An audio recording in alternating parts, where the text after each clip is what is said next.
ito kasi mahaba-haba kasi yung ating story at napaka-exciting yung personalidad at mga lahat ng mga ginawa ni Congresswoman Magsino sa Party List 83 from 22 to 25, ano? Kaya kailangan talagang ibalik. Ayan, Ana, may question ka? Ayan, siyempre naman, mga kababayan, ka-OFW, itutuloy natin ang ating mga katanungan sa ating Congresswoman. Ayan. Ayan, wow naman. Paano nyo naman po, Madam, ginawa habang patuloy din kayong tumutulong sa iba't ibang sektor, gaya ng kababaihan, bata, edukasyon, at mga manggagawa?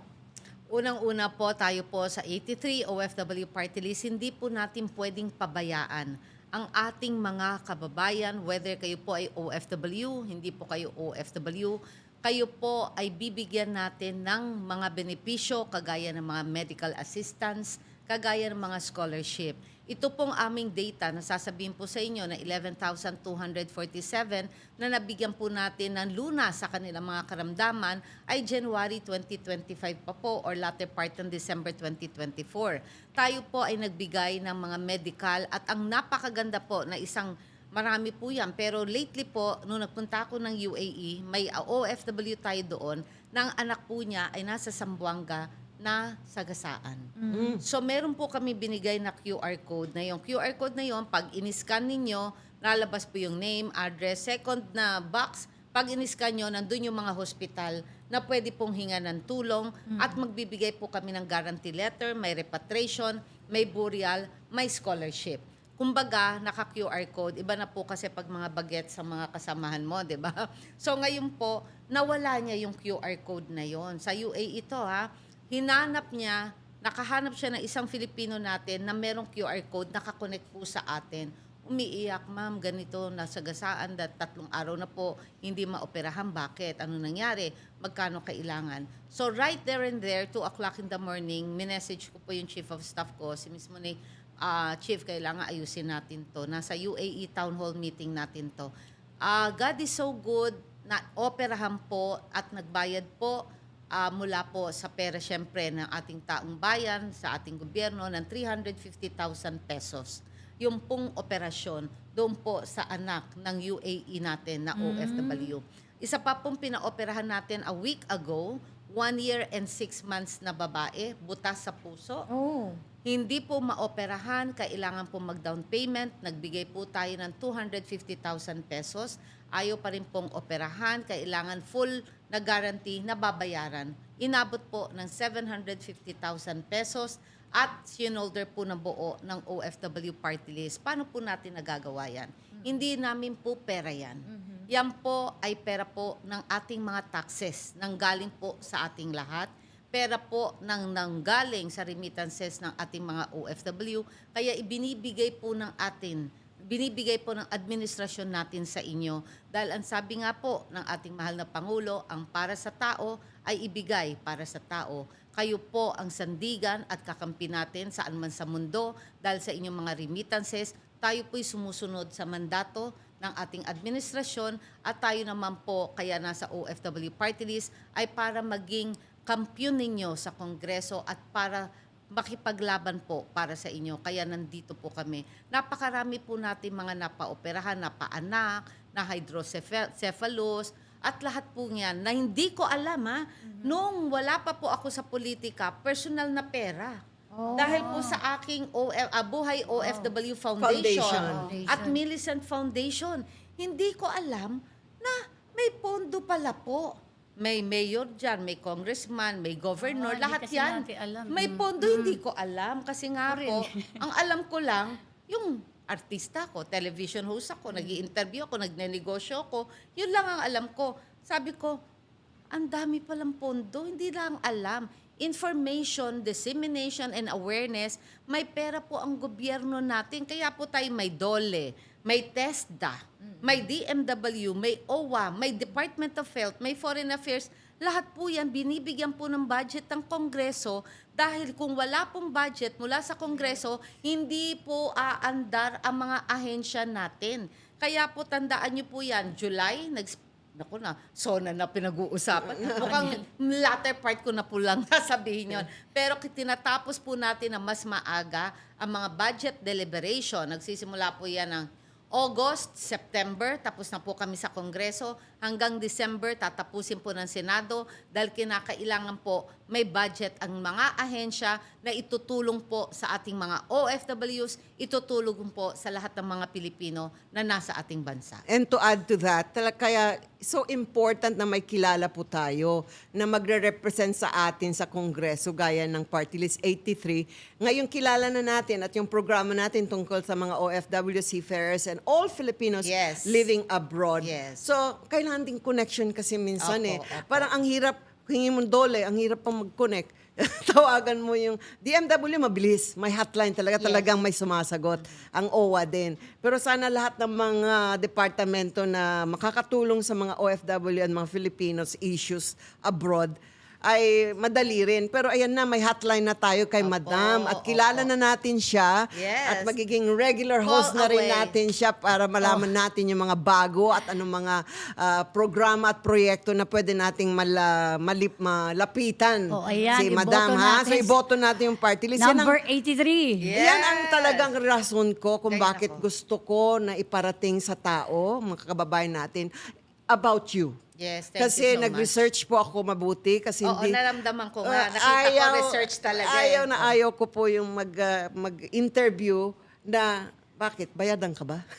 Oo, wala tong bayad. Libre Oo. po ito. Tapos, kasi puso ko, kasi kami mararamdaman mo kung paano ko yung Yes, mag-question. that's It's a true. real concern It's really para sa real kababayan. concern, tama. Ayan, Alma. Matagal ko nang hinahanap si Miss Kong Magsinod para talaga makapag-guest dito.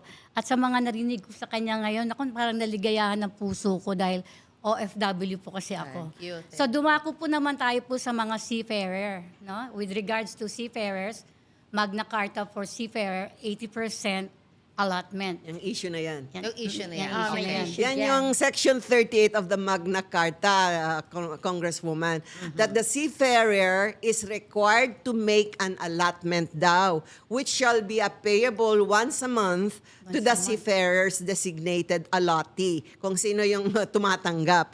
So, dito sa Pilipinas, through authorized Philippine Bank.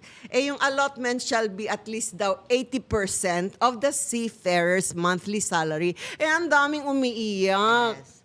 Ako, Anong masabi naintindihan niyo ko po. po? Ayan po ha, makinig po kayo para po maintindihan natin. OFW, makinig kayo. Yes, unang-una, Alma, nung nakita tayo sa konsyerto sa Oo, Palasyo, yes. 'di ba? Siguro naging daanan natin yon para magkita-kita tayong lahat at maipaliwanag natin ang mga issues na ito. Ang buti na lang po, may kamusta ka bagong Pilipinas. Kung hindi, ay talaga pong nakakalito pag wala po kayong mabilis na malalapitan, Correct. matatawagan, at iba po kasi yung relationship. The very reason kung bakit madali po ako makipag-contact sa mga ahensya natin dahil naging kaibigan na natin sila, nasa artista pa lang tayo, nasa television pa lang tayo, hanggang nasa kongreso, relationship para po mas mapabilis ang serbisyo. Correct. Important. Nandito Tama ngayon yan. po tayo sa napakainit na issue ng Magna Magna Carta o Carta. Filipino Seafarers. Alma, sa tanong mo, Yes. 80% ng iyong basic salary ay dapat ibigay mo sa Philippine Bank natin para makarating sa iyong mga pamilya or kung sino man ang designated natin. Okay? Wala pong problema sa ating mga seafarers yung pong 80% basta on basic pay. Ang nagiging issue po sa kanila ay yung fixed guaranteed overtime. Okay. Ang sinasabi po kasi ganito, pag nagpadala po ng pera sa kanilang basic salary, okay lang po yun eh. Ang sinasabi po ng Magna Carta ay 80% pwede ngang ipadala sa pamilya, yung ating 80% of the fixed guaranteed overtime, ito po yung inaangalan nila. Ito po yung ayaw nila kasi wala na daw matitira sa kanila. Okay? But I would like to remind you, wala po yun. Ako po ang principal author ng Magna Carta of Filipino Seafarers. Nagkaroon po kami ng BICAM ng Congress, ng Senado. Wala po yung guaranteed overtime na yan. Nagulat na lang din po, miski ako, kung paano po nagkaroon yan. Pero syempre, ngayon alam ko na po, ayoko na lang pong pag-usapan kung paano nagkaroon. Gagawan po natin ang paraan. Pagbalik po natin sa 20th Congress. Bakit? Dahil ang Congress po ay may authority po na mag-amyenda. Pabayaan po muna natin ngayon kasi batas na po ito. Republic Act number 12021. Ang nasa isip po namin, nang ginawa po namin to ng mga author, dahil being the principal author, syempre nandyan na po sa committee yan. Lahat ang Senate, Congress, authors na po yan, principal author. Tandaan po natin, ginawa po namin to para po sa ikabubuti ng ating mga seafarers. For their working and living conditions, sa mga salary nila, sa kanilang mga medical on board, sa kanilang mga insurances, yung contact ng pamilya, anytime na may mangyari sa kanila, kailangan nalalaman agad. Meron silang karapatan para marinig ang kanilang boses. Yun po ang pinakamahalaga dito po sa ating Magna Carta. Pero po, tayo po ay nananalig na ito po ay maaayos natin. Bigyan natin muna ng time na ma-implement. Kasi umpisa pa lang naman po ito. Makikita po natin yan sa 20th Congress. Aamyendahan natin kung dapat amyendahan. Dahil ito pong Magna Carta of Filipino Seafarers ay para po sa inyo. Kailangan po kami po ay nakikinig. In fact, before tayo nagkaroon ng Bagong Pilipinas interview, tayo po ay nakipag-usap na sa iba't ibang mga seafarers group para ihain ang kanilang mga nasa sa loob at tayo po ay nakinig. At pinangako ko po na tayo po ay uupong muli at ipaglalaban natin kung ano man po ang para sa inyo. Hindi po masama ang nangyaring to sa Magna Carta. Hindi ko po sinasabing mali. Pero sinasabi ko, kung meron mang konting dapat ayusin, ay pwede pong ayusin. Kasi dumaan naman to sa mga legal minds, sa mga matatalinong mga pag-iisip ng mga kongresista at mga senado. At hindi naman po ito papasa kung hindi po maganda ang batas. Nagkataon lang po siguro may konting dapat i-tweak. And we are ready to do that. Para po sa mandatory remittances, ang ating pong mga ang mandatory remittances po natin ay aayusin po natin. Bakit? Yung pong tungkol sa mga agency, ito hindi nyo pa po mga agency na ang parang tinitake advantage. Yung mga remittances, di ba, in dollar yan. Imbis po na ibigay agad sa mga beneficiary, nilalaro muna. Yeah. Patataasin muna ang rate. Madelay ng 1 or 2 days. Ay Hold nako, mo na. may pera dyan. Oh, syempre. Nako, hindi po kami nag-aano, nanggaling po ito mismo sa mga Totoo yan. seafarers. Pag mataas ang rate, yun yung papaltan nila. Pero, yung pong mababang rate, ang ibibigay sa mga benepisyaryo o dun sa alati. So, kumita na po yung agency. Hindi ko po nilalahat. Pero meron at marami po na ganito po ang ginagawa. Sa ang ating pong sa OFW Party List, magkakaroon po tayo ng amendment at kung kinakailangan po magkakaroon tayo. Sa ngayon po, sa Magna Carta natin ngayon, meron na po ngayong parusa sa mga ganyan. Sa mga magte-take advantage sa remittances, may first offense, meron po tayong 6-month suspension. Sa second offense, meron po tayong 1-year suspension. Sa third offense, meron po tayong 2-year suspension ng agency na yan. At sa fourth offense, license cancellation na po. siya. Wow. So, sinasabi po natin, lahat po yan pinakikinggan natin, inaayos po natin dahil yan po ay regalo namin para sa inyo at regalo ng ating administrasyon para sa ating seafarers. Question po with that. Pag sinuspend mo yung licensure ng isang agency, pwede bang transferable yan? Well, maganda yung tanong na yan, Miss Marlene. Yung iba kasi, nagbabago lang ng pangalan, pero Correct. sila rin. Yeah. Diba? Ganito po yan, no? Dito po sa amin sa Kongreso, hindi na po ngayon namin sakop yan. Ang makakapagpasakop po dito ay ang Department of Migrant Workers, Department at DOLE po. Sa under na po ng kanilang ahensya ito, Pero ang OFW party list po ay makikiisa, makikipagtulungan Correct. Yeah. para po maging maayos Yes. ito. I-coordinate nyo po yan. Yes, ha? i-coordinate Kasi maglukulukuhan natin. lang tayo dyan. di ba? Yes, that's very true. Alam mo yun, yung parikotida Oo, lang. correct, di paikot-ikot ba? lang. Opo. So, Ganda yan, pinag-aralan talaga, no? Opo, Ayos. opo. ayan, alam natin na naging artista kayo, no? I mean, you've been in the movie industry, di ba? So, TV industry. So, eto ba nagamit ninyo? Gamit yung ma-action si Miss Congressman. Totoo. Nagamit Miss Marlene. Unang-una, Alma, Ana, Miss Marlene, nagamit. Bakit?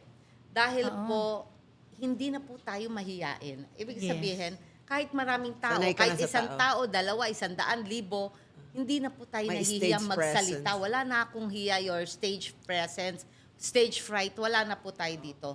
At ito po napakaganda. Siyempre, pagdating ko ng Kongreso, first day, naglalakad ka, tingin sa'yo, siyempre, artista, television host, ula-ula hanggang paa. Nako, tingnan natin, maglalaro ito, ano kayong gagawin dito? Pagkatapos po ng State of the Nation address ng ating mahal na Pangulo, President Bongbong Marcos, nag-first privilege speech ako. Wow. Sabi nila, Kong Marisa, my gosh, ang lakas ng loob mo. Wala kang kaano, parang bali wala sa'yo. Kami nga kinakabahan. Paano ba mag-privilege speech? Sabi ko, nasa puso lang yan. yan. Correct. Nararamdaman yan. Alam mo, first privilege speech ko, the social cost of labor migration. Diba? Ang Bakit? ganda ng title. Diba ang ganda ng Cost. title? Type. Broken Families. Ayun. Nagkakabisyo, hindi makapag-aral, nagkakasakit dahil malayo sa pamilya. True. Yan ang sakripisyo ng mga OFWs na hindi mo kayang bayaran ng pera. Priceless. Yan ang sakripisyo na wala ka sa Pasko, sa bagong taon, sa birthday, anniversary, lahat na makayakap mo lang ang anak mo, maligaya ka na. 'Di ba? So yung po na masasabi kong malaking bagay na nag-television host din tayo. At yung pagiging television host natin, naging kaibigan natin ang mga matataas na tao. Correct. Presidente, vice-presidente, senator, congressman, CEO, governors, mayors, yan po ang naging daan ko para makatulong sa mga OFW. Kasi for sure, Oo, nag-guest kayo sa mga yes. entablado nila, Of di ba? course. At saka ini-interview ko sila. Sabi yung iba, naging past, naging present, pero may mga tentacles pa rin yan. Correct. Sabi ko, kunwari, Mayor, Baka may meron kilala akong ka." kaibigan doon, bigyan naman natin ng tulong, ganyan-ganyan. Sabi po ng producer ko, Ma'am, hindi naman po tayo swa. Bakit po natin gagawin niya? Puro po problema ang OFW, masisira ang beauty natin dyan. Huwag kayong mag-alala. Hinanda ko na yan. 10 years, kinausap ko na yung mga pwedeng makatulong without knowing na papasok ako sa public service. Palagay ko, God is so good. Dinestined. Guided po kayo. Guided. Hindi, Destined. yung Faith. true passion mo, Naniniwala naririnig po ng ako mga dyan. anghel. Sinasabi kay God, sige, papasukin mo na to. Totoo Si yan. Miss Marisa. Totoo yan. At Saka- maraming magagawa. Totoo po yan. At saka hindi ko nga alam na papasok ako sa politika. Hindi ko alam. Wala. Destined po yan. Artista to eh. Dami Hindi, pelikula kaya. your vocation might be an actress, pero yung para meron kang Yeah, yung passion tool. Yes. to help, Yes. ay naku, Hindi, lalabas sa at lalabas experience yan. niya eh. sa mga nangyari sa buhay niya, no? Yes. Ayan. Ay, meron ako niyan. Nako, baka makalimutan ko po. Very important po ito kasi marami pong bumabato sa atin. Hindi daw po ako OFW. Binobola ko lang daw po ang mga OFW para makuha ang boto dahil hindi ko naman daw alam ang tunay na experience ng pagiging OFW. Ito lamang po ang sagot ko. Kung hindi po ako OFW, nagsushooting po ako 4 months, 6 months sa abroad.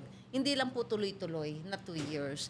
Nakakasalamuha ko po sila. Naririnig ko lahat ng iyak nila, mga daing nila. Daing. The very reason na nagtayo po ako ng Buhay OFW Foundation, Millicent Foundation. Kaya po ito yung sinasabi ko, akala ko ako lang ang dapat magbigay ng tulong. Yung pala, may administrasyon tayo na bukas po ang loob para sa mga ganitong tulong para sa ating mga benepisyo na hindi ko rin po alam noon dahil wala naman po ako sa politika. Ano po yung sinasabi nyo? Mas marami pa po. Nung tayo po in-interview sa COMELEC, na mga commissioners, pinagtulong-tulungan ako, 3 o 4. Ang dami, ma'am, ang dami mo namang folder ng mga project, accomplishment, piling-pili pa yun. Eh yung mga kalaban ko po, 3, 4 pages. Tapos, hindi daw ako OFW. Atong paglaom sa Supreme Court, if you are an advocate of an OFW advocate, you have the right to run. Diba po? Yes. At siguro naman po, sabi ko, you have to question the commissioners that approve our accreditation and believe in our cause. Kaya wag po tayong magsinungaling sa ating sarili. Yes. May nagawa po ba kayo? Tayo po sa OFW Party List, in a humble heart, Yes. talagang modesty aside, nakita nyo po, hitik tayo sa serbisyo from day 1 to the last day of Congress. Nagtrabaho po tayo, bumisita sa iba't ibang bansa. Nakita nyo po yan, Trimedia. I'm very proud to say I did what I have to do dahil tayo po ang tunay na kampiyon sa Kongreso ng mga OFWs. Ayan, Parang ganda, kulang no? yung 24 hours Parang dito. kulang. course. Oo. Ana. Of course. Magandang Oo, usapan kulang talaga. na kulang. So, itong aking mensahe. Ngayon, Congressman, nalalapit na naman ang halalan. Ano ang inyong mensahe sa ating mga kababayan, lalo na sa mga pamilya ng OFW mismo, na mga botante dito, OFW sa abroad, tungkol sa kahalagahan ng pagboto muli sa OFW Party List number 83 sa balota. Ako, yan po. Ako po ang inyong Congresswoman Marisa Dalmar Magsino ng number 83 OFW Party List. Ako po ay muling humaharap sa inyo. Nakita niyo po ang ating first term, hitik na hitik sa serbisyo. Marami po tayong nagawa, pero marami pa po tayong gagawin. We've only just begun. Para po sa atin, wala pong katapusan ang mga problema ng labor migration ng ating mga migranteng Pilipino. Sino po ang tumayo sa inyo? Sino po ang nakipaglaban sa inyo? Sino po ang tutulay para maging maayos ang ating mga ahensya na magbibigay ng serbisyo para po sa inyo? Nandito po, ako po ay nag-o-offer ng aking sarili sa muling pagkakataon sa 20th Congress. Ibalik po natin ang 83 OFW Party List at ako po ay nagsasalita ng isa lamang.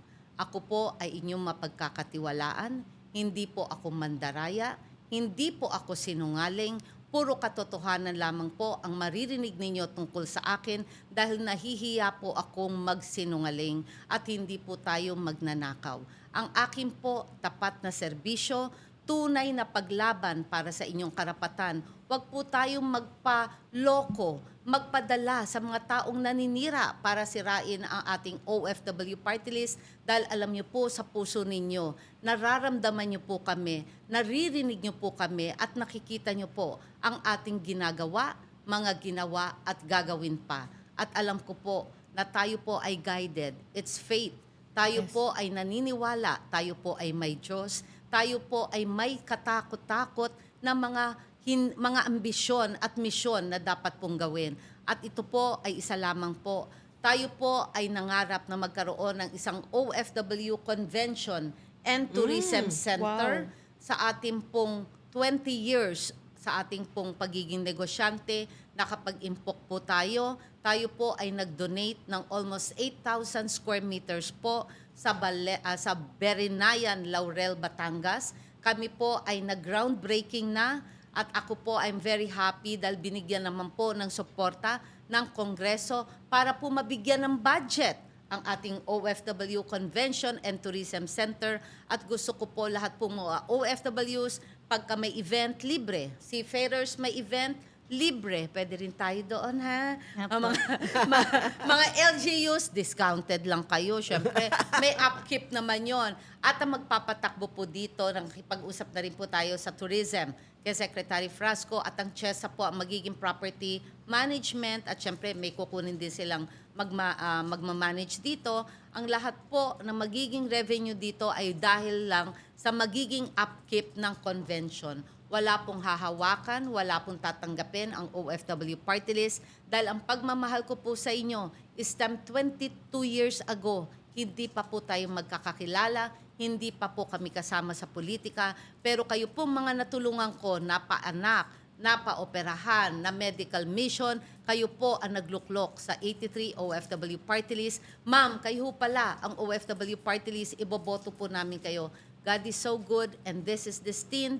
Kaya ayoko po na kayo'y iwanan habang ako po ay nakatayo sa Kongreso ako po ang magiging kampiyon ninyo sa Kongreso. Kami ang sandigan at kakampi po ninyo saan man sa mundo. Ang ganda.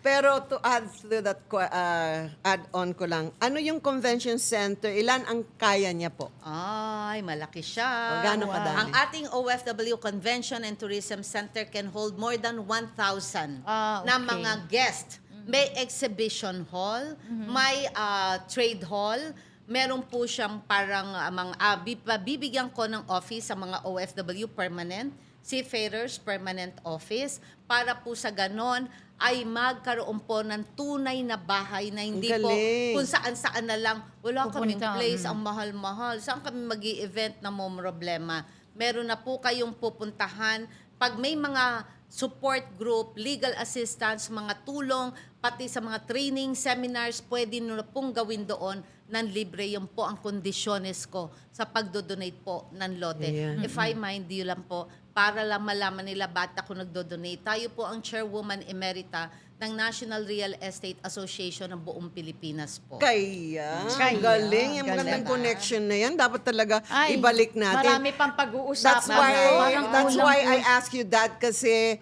upcoming sa June yung Seafarers Day. Isa ako sa mga kinontak nila kung Yes. paano, kung saan. So I think Kayo alam, pag-usapan kaya natin alam yan. ginagawa pa yun, ha? Kailan matapos? Groundbreaking pa lang. Ay, Hopefully, groundbreaking. groundbreaking pa lang. Siguro, So next year gusto na. natin matapos ng 2027 para maganda-maganda Ayan. mai-promote naman natin. Ayan. Kailangan sa dun ating tayo. ano. ha? Of course. Kaya Mga dapat ano ibalik ba? natin Of to, course, kumpanya. nandun kayo, nandun Anyway, kayo. so mga kababayan, ayan, dinig nyo, di pa ba ninyo feel sa dami ng kanyang nagawa at maraming gagawin pa kasi mula sa mga batas, narinig namin ninyo, serbisyong legal o edukasyon man o pangkabuhayan, Kompleto na. hanggang sa protection para sa ating mga OFW, reputation, health, scholarship. Ang dami, di ba? At saka ang dami pa hindi namin mabasa kasi Yes. Sobrang it will haba. take 5 days. So hindi po natin pwedeng sayangin ang boses na tumitindig para sa atin. So, sa upcoming election sa Mayo, ngayong Mayo 12, 12. ha? Iboto po natin talaga at ibalik natin muli sa isang tunay na kinakatawan ng bagong bayani natin mga OFW. Ibalik natin sa Kongreso Si Congresswoman Marisa Del Mar Magsino. sa pamagitan ng OFW Party List number 83 sa balota. Just remember number 83 sa party list. Huwag po yung pangalan niya. Yes. Party list 83. Yes. Yan po ang boses mo, karapatan mo, laban mo ng OFW Party List. Yung mga fans ko po sa 83. mga Yes, Dubai, thank you so Qatar, much. iboto nyo po ang number 83. Naku, marami. Ayan. Parting words, Okay. Congresswoman Gusto- Marisa. Gusto ko lamang pong iparating sa inyo na sa party list po, you can only vote one. Pag naging dalawa po, naging tatlo, Ay, null and sayang. void po ang inyong boto. Correct. Nasa page 2 po, o likod po ng balota, nasa third column, number 83 on the upper side. Tandaan nyo po, ang isang boto nyo po ay napaka-importante. Importante. Ito po ang magdadala sa public servant na magsiservisyo po sa inyo, sa inyong pamilya at sa inyong mga mahal sa buhay. Ang boto po ay every Filipino has the right to suffrage or every Filipino has the right to vote. Kaya naman po ginawa natin ang internet voting para ilapit po sa inyo. Sana po bumoto na po kayo kung kayo nag-enroll online. Kung hindi naman po ay pwede rin kayong pumunta sa inyong mga embahada, sa inyong mga consulate. Ongoing na po yun hanggang May 12, dere-derecho. Para po sa ating Kamusta Ka Bagong Pilipinas, nagpapasalamat po ako. Of Maraming course, sa ating salamat. Miss Marlene, Ana, Thank Alma, you. sa inyo Thank you, pong Miss lahat at sa ating staff. Congressman. Maraming salamat po. Isa pong napakagandang programa na dapat po nating tangkilikin, walang kasinungalingan, puro katotohanan Yes lamang. po. Yan po ang prinsipyo na kagaya po ng Kamusta Ka Bagong Pilipinas, ang OFW Party List ay totoo at totoo lamang. Tama yan. Ikaw ang bida sa party list Yes. number 83. O, Parting sabay-sabay words. Yes, tayo. okay.